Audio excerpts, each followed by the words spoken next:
Hello, viewers, and thank you so much. Once again, this is The Big Talk with me, Costa.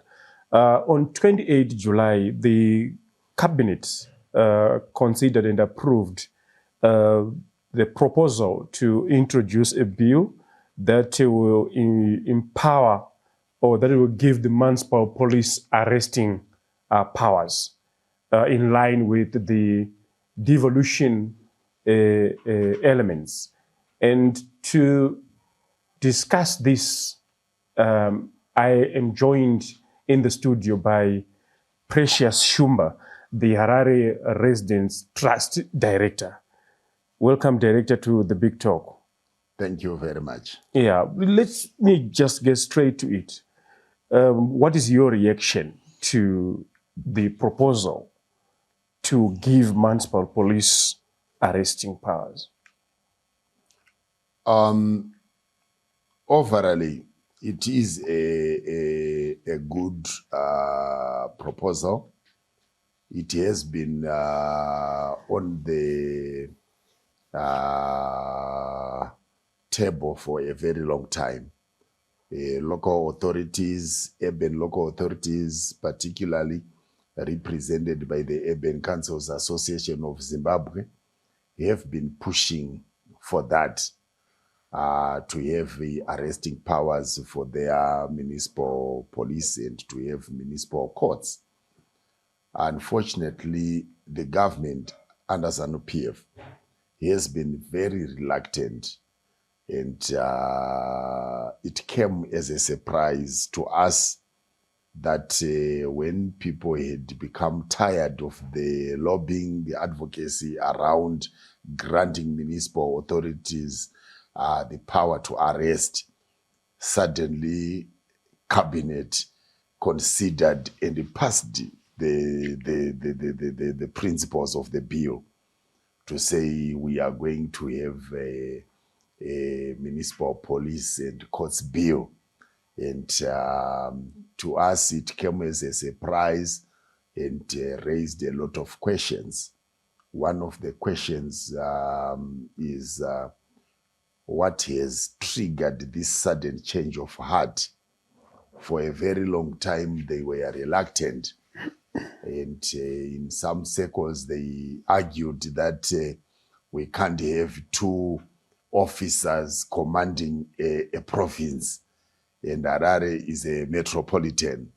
And it has become the seat of power for the opposition. And they were reluctant. Is it now because they have managed to neutralize the opposition that they are courageous to say we are now going to have to grant arresting powers to municipal police? What exactly are they talking about? We view the conception is consistent with worldwide metropolises, where you have your metropolitan police being responsible for enforcing municipal bylaws, ensuring there's compliance in terms of traffic regulations, waste management, littering, your water pollution, activities along road verges, and a host of other council bylaws, vegetables, walking on the streets, and trading in all the areas. And so we now have the informal sector being the dominant economic player. That's the dominant economic platform. So we have a significant number of the people on the streets. Unfortunately, in the last few years, we have seen that vendors have been a target of harassment. They have been persecuted by the municipal police, and in most instances, we have seen them extorting money from the vendors, arresting them, confiscating their wares, and beating them up, bundling them in their lorries, dropping one by one upon payment of a bribe. And we have always thought that the vendors have become a source of daily revenues for individual municipal police officers. So when the government announced this, and considering recent events where a municipal police officer was witnessed slapping a George Starkey female teacher, the image created is that municipal police are irresponsible, they are ruthless, they are violent, and the way they have dealt with the vendors, because that is where they have been prominent, their image is battered. It's not good. So, but when you come back to the 2013 Constitution of Zimbabwe, you will realize that when you read from section 264 of the Constitution and the headline about devolving governmental powers and responsibilities, you are given this impression that now that a lot of powers have been vested in the national government, the policing, the enforcement of law and order, and this was the responsibility of the Zimbabwe Republic Police. In most instances, they have conducted joint operations with Traffic Enforcement Police and the Harare Municipal Police. That is in the case of Harare. But across the country, you have also seen the local municipal police partnering the Zimbabwe Republic Police in cracking down on vendors, mishika-shika, but we have never seen them targeting land barons. We have never seen them targeting the home industries set up as part of youth empowerment in all the areas. We have the home industries. They have never gone there because they are dominated largely by people from the ruling party. That's why you find they don't really attack Magaba. They don't go and attack Siaso. If you drive along Cameroon Street, downtown, past the bridge, Agri-Foods, Mpedzanamo, National, Rufaro Stadium, you don't see the police really acting in an aggressive manner. But what has been witnessed is a situation where the municipal police daily target these people, collect fees in bribes so that they are not arrested for operating without council permits. Unfortunately, the seat of Harare is, I will use the seat of Harare as a case study. They have an SMEs policy which ensures that they allow vendors to operate, they register them, and eventually give them permits and allocate them decent workstations, which they would construct. They have not done that. Mr. Shumba, yes. You work with residents. Yeah. What I'm getting from you is a mixed, you're giving a mixed reactions. You seem to be also saying it's okay to have this law. On the other side, you are also presenting possible dangers of this law. But you are working with residents. What are they saying with regards to this proposed law? Yeah, so I wanted to give a background. It's very critical to work with. So when you look at the Constitution, it speaks to devolved governance, transferring significant fiscal, administrative, and political powers. These functions are supposed to be transferred from the national government to local authorities, to metropolitan and provincial councils. Unfortunately, since 2013, the government has not enacted the Devolution Act of Parliament to ensure the constitutional implementation of devolution. They have enacted, they have promulgated a devolution and decentralization policy, 2018. They have come up with the transitional stabilization program, which led to National Development Strategy 1, and now we are in National Development Strategy 2. They all mention devolution of powers, but they have not transferred the powers. So within this context, one of the key powers of a local authority is to ensure they have total control of the policing responsibility. That means when we talk of vendors scattered on the pavements, selling their wares, blocking human and traffic flow, there is justification when you look at it from the perspective of the local authorities, from the perspective of the business community operating within an area under the jurisdiction of a local authority. But when you consider the experiences of the vendors, the residents, because our membership is largely from the informal sector.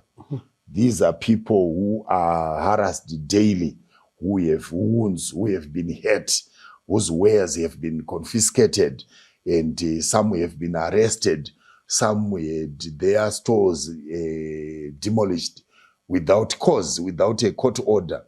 So from the perspective of the residents, the municipal police should not be granted arresting powers because, one, their recruitment system is partisan. They are brought through councillors, ward councillors. They are brought through political parties. So the majority of the people in those in the municipal police are not really the competent type of people. They are physically strong and they can run and beat up people, but they don't have the mental capability to really decide on issues, use of discretion when you want to arrest, the professional approach where you read someone's rights, where you handle someone in a professional manner.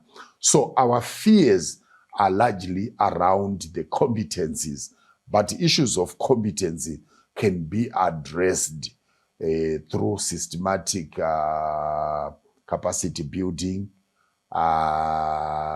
screening of existing staff to ensure that we have like a special police management unit that is responsible for the arrests of offenders. They can also target various kind of bylaws to say we have this unit with specialized people responsible for it, making the necessary arrests, bringing them to the courts, and successfully prosecuting. Successful prosecution does not mean convictions. It means justice has been delivered. We do not at this stage as Harare Residents Trust believe that in the municipal police they have that competence, they have that capacity. Maybe the top management of the municipal police have the necessary qualifications, the competencies, but the majority of their officers are in that kind of space where we believe they need retraining, reorientation, to have an appreciation of the dignity of human beings, the importance of human rights, that value transferred from a police officer to the society. We do not believe they have that capacity at the moment.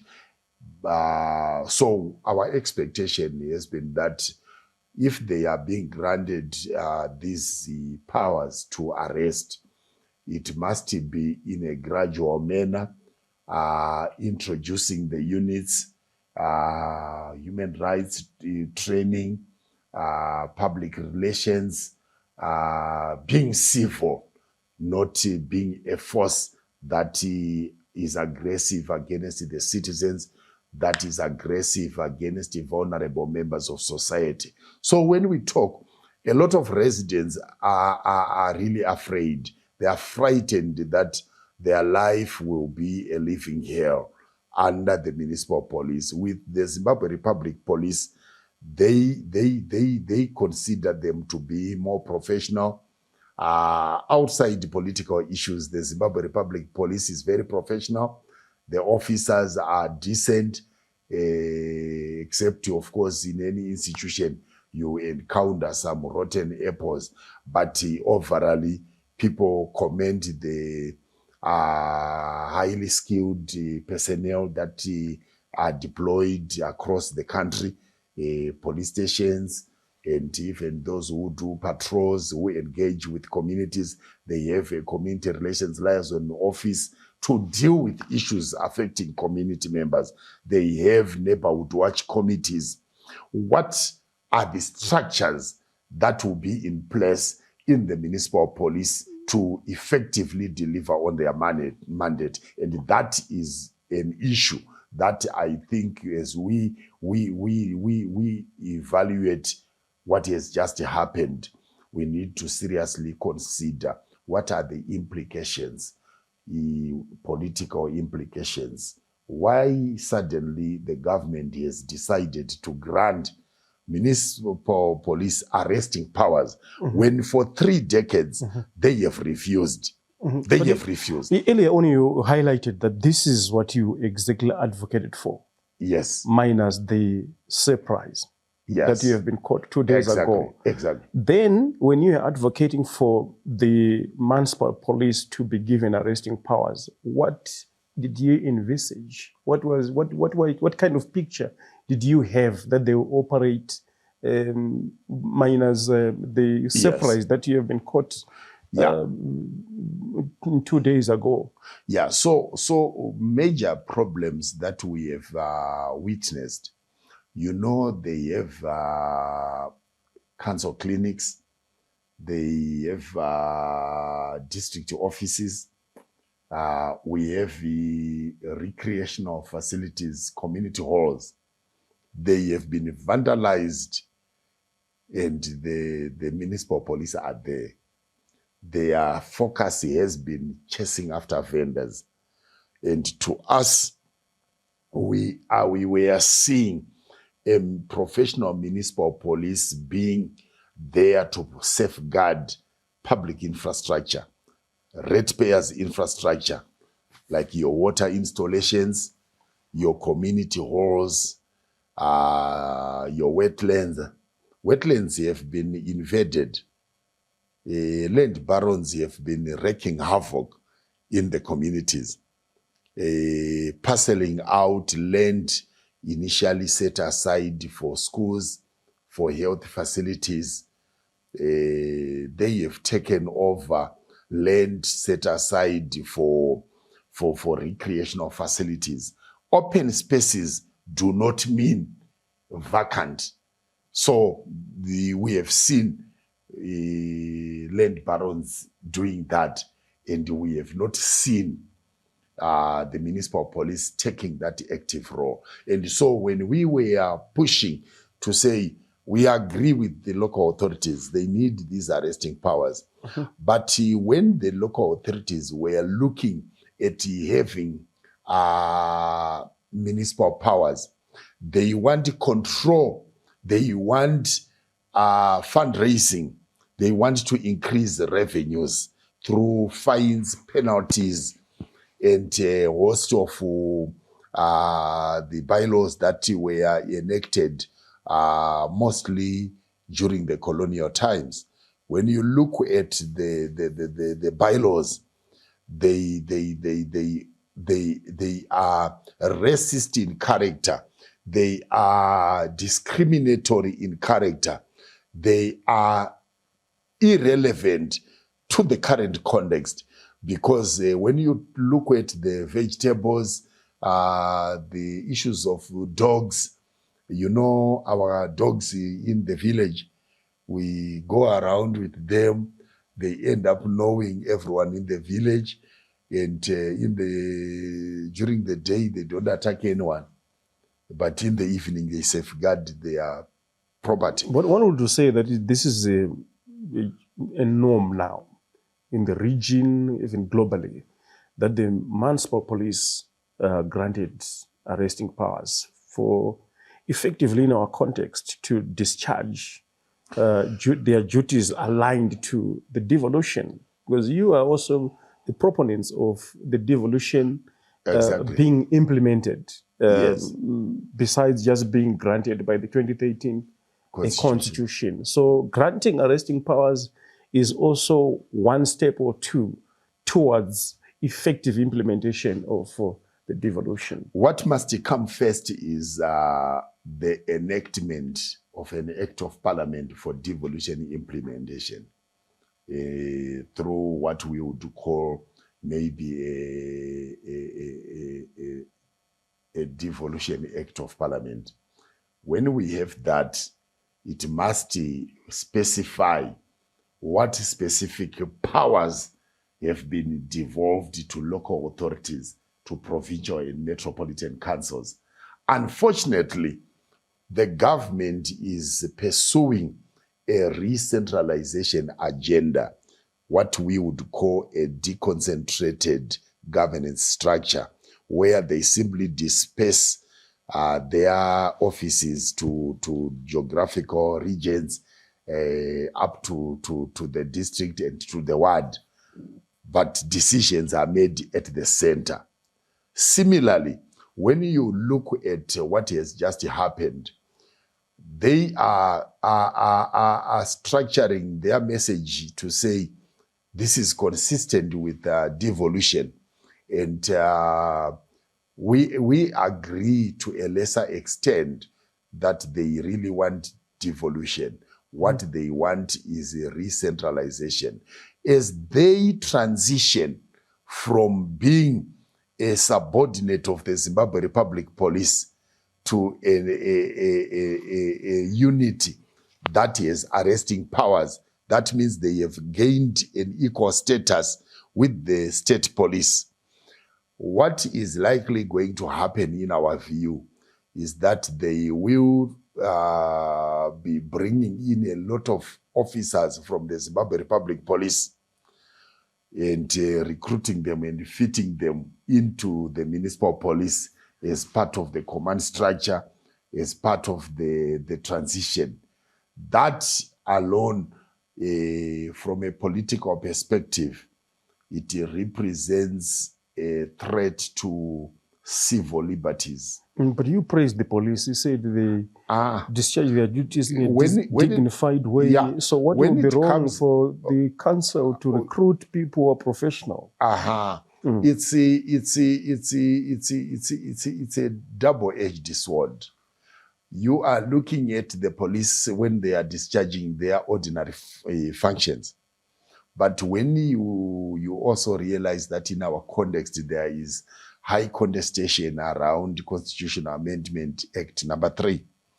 And people have gone to the courts, to the Constitutional Court. People are threatening demonstrations even on 31st July. This means that in the mindset of the bureaucracy and the politicians at the national government level, there must be total control of the lower tiers of government in terms of policing. They have been handicapped before without much resources. But local authorities, through the informal sector, they can generate millions of dollars in the revenues for the local authorities. And funding the municipal police is not a big issue. And the ZRP would likely benefit. But the utilization of those funds can become contested as they also fund the oppression of the citizens when they want to express their freedoms of assembly, freedoms of association, the right to demonstrations. But the objective is really to see that the bylaws offenders are brought to book. Thus, there is a proposal also to establish even municipal courts that when these people are arrested, they will be tried in courts. And if they are innocent, they will be acquitted. If they're found to be guilty, they are convicted. That's the simple process that they will seek to attain with this proposal, so that there is order. That is the messaging of the truth. The reality is they need to make a lot of money, and they want to empower the police to really enforce.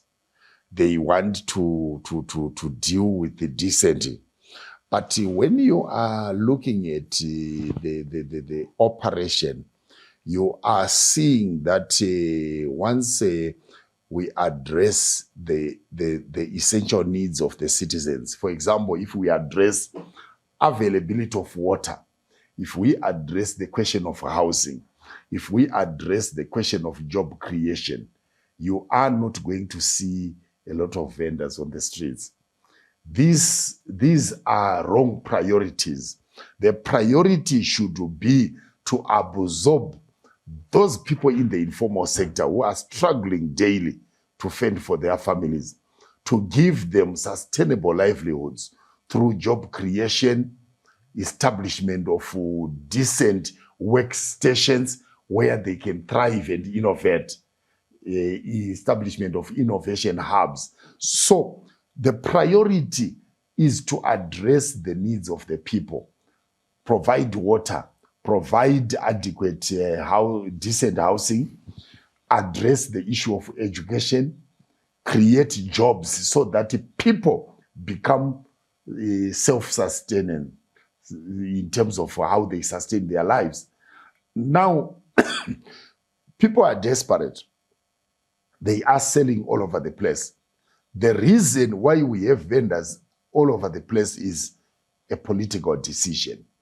And the people who have controlled the informal sector. But it's simple violation of bylaws, which must be enforced. People can't be allowed to block streets, be in the selling pavements, and so there must be order. That is a symptom. That is a symptom. When you put food on the tables of a few people, the majority will want to come to that table.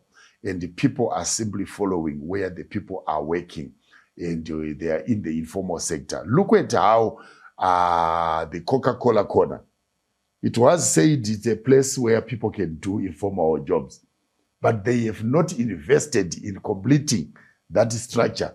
They have not put decent structures, toilets, even bathrooms, sheds, the market store, storage for the vendors' wares. Go to Mbare, and you are looking at Mpedzanamo. That thing is controlled directly by ZANU-PF. Despite being owned by the city of Harare, ZANU-PF is in total control. They have taken over some blocks of flats around there. They are using them as storage places, making money for individuals and not the council. So to us, they need to be addressing first the consequence. With such problems, is it not good, therefore, for the municipality to get its officers be given arresting powers? We do not. Lot of criminality that you are highlighting. That is poverty. That is when you are looking at the majority of the people in the informal sector. That is why we say vending is not a crime. To be a vendor is not a crime in itself. But they have made it impossible. You know, implementation of the SMEs policy that was enacted by the city of Harare as a policy around 2023. They have not implemented it not because they don't know how to implement it, but because implementing that policy takes away money from individuals controlling the council operations. So they have left it that way. They registered around 1.2 million vendors, paying $10 per vendor. Can you imagine how much? A month, per day, per week? For registration alone, it was a once-off registration. And they are still collecting around $25. They collect between $10 to $25 per month from each vendor. From each vendor operating in a lot of these places. Ask yourself how vendors have invaded ranks like your Copacabana. There are vendors all over the place in that commuter omnibus rank. Go to 4th Street. Go to Market Square. Just look at the charge office. You must ask yourself, how is it possible that vendors are operating even within the ranks, disrupting the flow of traffic, disrupting the business of registered commuter omnibus operators, but they are not being arrested? And have you asked yourself why the Zimbabwe Republic Police has its vehicles parked on that island along Kenneth Kaunda, overlooking the National Railways of Zimbabwe? You want to ask yourself why they target other vendors, but they have never attacked the vendors from Abicon, down Cameroon, past the flyover, Magaba, and all over the place in Mbare. Why have they not targeted those vendors?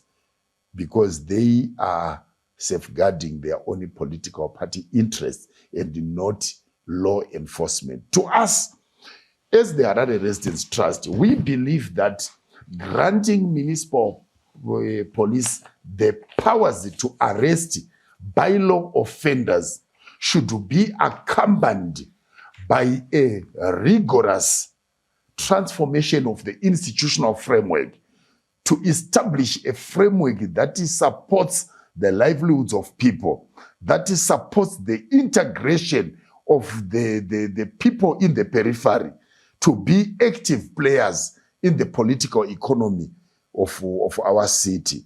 Currently, the poor are marginalized, excluded, and they remain vulnerable at the mercy of the police and municipal police, who have crippled their livelihoods through extorting money through bribes. They have extorted money through manipulated arrests, where they pretend to be arresting them just to collect money for their evening, whereas they knock off.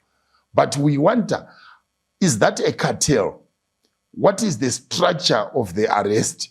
Because you see, when they arrest people down... Mr. Shumba, your fears will be premature. Perhaps you should wait for the bill, for the law to come first and see what it says specifically. The priority is not to enforce the law. The priority should be to restore the dignity of people. The priority should be to provide essentials for the residents of Harare. When people have adequate water, when people have decent places to build their own houses, when people have the opportunities to get decent jobs and earn living wages, people will send their children to school, people will be able to go to hospital, to clinic, people will not be on the street. When you recall, in the first 2 decades of independence, vending was considered humiliating. You would have people laughing at each other to say, anotengesa kumsika. Wanotengesa. Those no arabis one sake, one wachi respecter. People who go to work daily, former work, because the jobs were there. So no one really went to the streets to do vending. People who did the vending were our mothers who traveled to Botswana, who traveled to South Africa, who went all over the Southern African region to buy suits, to buy tablecloths. They went around Nemadoiri, South Africa, kunotengesa. They brought money to sustain their lives. And these were considered the middle class of the peasantry. They had something to sustain their lives. Unfortunately, when you are looking at how people have now come into the urban space, a lot of the poor people are running away from poverty, biting poverty in the rural areas. They have come into the urban spaces, but they cannot fit. So what do they do? Because of widespread shortage of accommodation, they have gone into the peri-urban settlements, established themselves through these ZANU-PF initiated settlements like your Heathcliff, your Epworth, your Hopley. Hopley was established primarily to accommodate people affected under Operation Murambachina in May 2005. And your Eastview, Caledonia, a small portion. But you seem to pin everything against ZANU-PF. But the Harare City Council, for example, is dominated by the members of the opposition. Most of the councillors are from the opposition side. I don't know whether that is the current situation. No.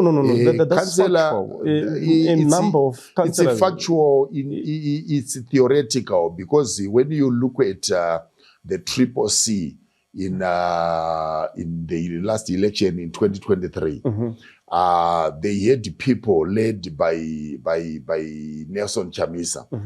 But the people who had been chosen, for example, we had Mayor Ian Makone recalled because some people had turned against Nelson Chamisa, and then Jacob Mafume came in on the side of the people with the powers to recall. And he went on to also attend Chitepo School of Ideology training under ZANU-PF. It was a personal decision. A personal decision that is influenced by ZANU-PF linkages. So he cannot run away from the fact that he has undergone through the ZANU-PF Chitepo School of Ideology training, and he has become an appendage of the ruling party in the city of Harare. He cannot go against them. Think of what would have happened if we had Ian Makone being implicated in those cases of corruption during the Justice Mafios Cheda Commission of Inquiry. You saw how the mayor got confused, getting lost around his way to his own house, claiming he had gotten lost and being penalized, convicted for lying under oath.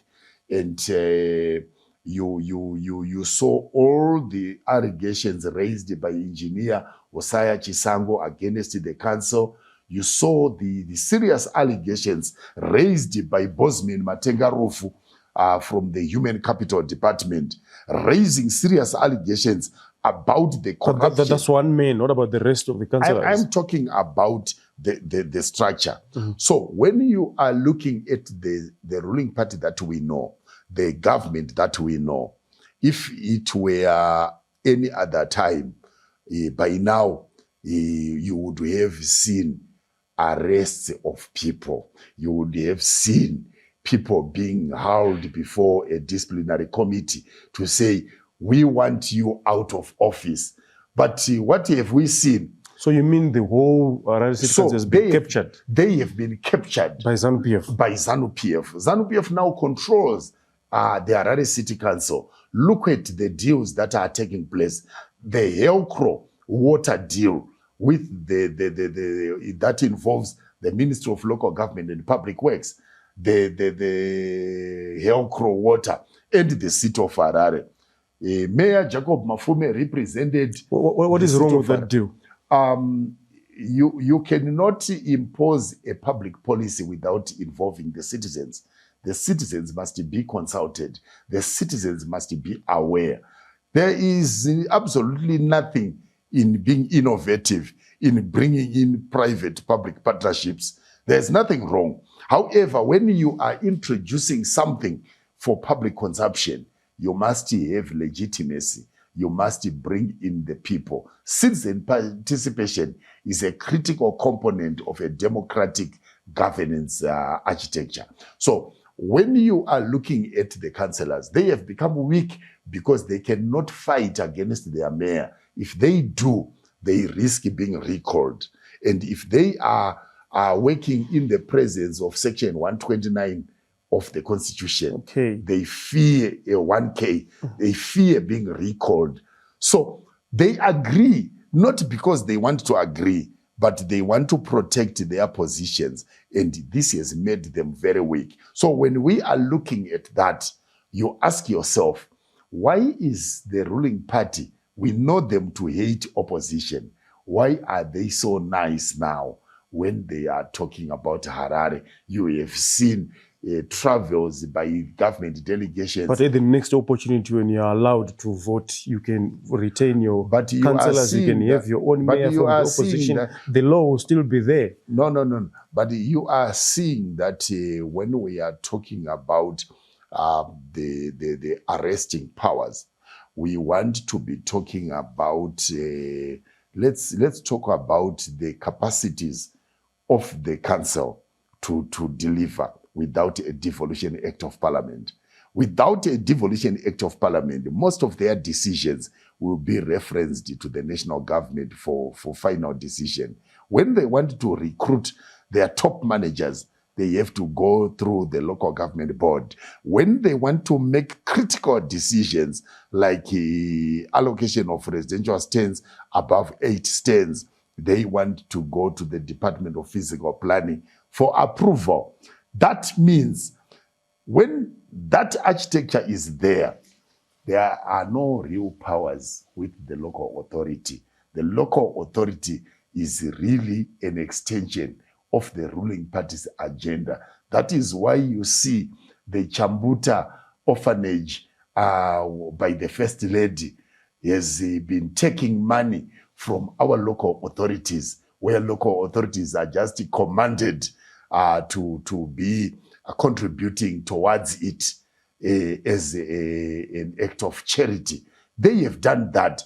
But do you think the vandalism that has gone is not known, that has gone on public infrastructure? Where are the municipal police? You have heard of thefts at council offices, solar batteries, the solar panels, but Mr. Shumba, with all this knowledge, with all these issues at hand, you represent the residents. Yes. What are you doing? We have done our part. We continuously lobby for transparency and accountability. But you have also read the Auditor General's latest report in 2025, which talks about 2022-2023 audit findings. The levels of corruption can only happen when people have protection from above. It can never be allowed where there is real transparency and accountability. When you are talking of a system, and we are saying let's add arresting powers to our municipal police, the first thing that we must be asking is, can the municipal police arrest corrupt councillors who are violating land sales provisions, procedures, and processes? Can they arrest the district officers who are parceling out council land and coming back to council through the various committees to regularize their criminal behavior? Can the municipal police in their current structure do that? And that is our problem. That issue that when we talk about the capacity, we are talking about the institutional arrangement. We are looking at the power relations, the exercise of power between the center and the local. To what extent can the municipal police go to investigate the mayor? Can you remember we had the head of the public safety, one of the guys, Moyo. He investigated a lot of corrupt guys in council, but he ended up being forced out. No one protected him. Are you with me? So, for as long as we have a system that is supported by corrupt national government bureaucrats, we can never have adequate enforcement of council bylaws. It will be selective. And that is our major fear. So our expectation is that when the bill is finally tabled in Parliament for the first reading, and it goes out for public consultations, we are going to mass mobilize for the citizens to participate. But our fear as well is that because we do not know what has suddenly motivated the national government to approve this bill, maybe you are going to see the political motives when the consultations come, and the people will be hindered from public participation. And laws that come without full public participation are problematic, and they are illegitimate. Mr. Shumba, you have shared your side, your concerns, your fears around this proposed law. What is the way forward? The way forward is that we must embrace the granting of municipal police to have arresting powers. Let's embrace that. It's a very important milestone in the history of local government in Zimbabwe. Our local authorities, when genuinely executing their mandate, they need the supporting legislation to act on illegalities. They need to have some force to bring sanity and order in our urban and local and rural local authorities. There is a lot of illegality that happens, the corruption, the illegal land sales, land allocations, invasions of our wetlands, pollution of our rivers, littering across the communities. We need to have decency where we have environment protection, where we are able to be secure in the full understanding that we have a municipal police that understands our issues, that are specifically engaged to address those concerns. So as a way forward, we need to conduct a lot of honest discussions among stakeholders. Let's separate the politics around the issues and focus more on the specific outputs of this decision. Let's look at the long-term benefits of having a municipality with arresting powers. We think that it is a very noble intervention that needs to be embraced as it is. However, we must express our reservations about what has brought about the sudden change of heart among the key policymakers. What is it that they have in mind? Because we do not believe they have disclosed what has motivated them to think like they have done. So another point to look at is we need to educate each other about the existing council bylaws. Let's educate people. We as Harare Residents Trust, we had already started producing fact sheets about various council bylaws to ensure that people get to understand what the council is responsible for. There are responsibilities provided in the Urban Councils Act, where they provide around 54 functions of a local authority. All these 54 functions, they require bylaws to be enforced. And we think that it is important to raise awareness among the citizens so that they know an ignorant resident cannot be protected by the law. But when people are enlightened, when people are empowered, they have the capacity to uphold the law, educate their children. And I think it's a mindset change that needs to be the priority, to ensure that we don't end up being a lawless society. Every society must have its set of rules and regulations, its beliefs and values. And one of the key values that we look forward to in this setup is restoring the dignity of urban life. Our life has been villagized, and it's unfortunate, and this needs to be addressed. People must feel the difference from a rural setup to an urban setup, rather than we are having everything rural in town.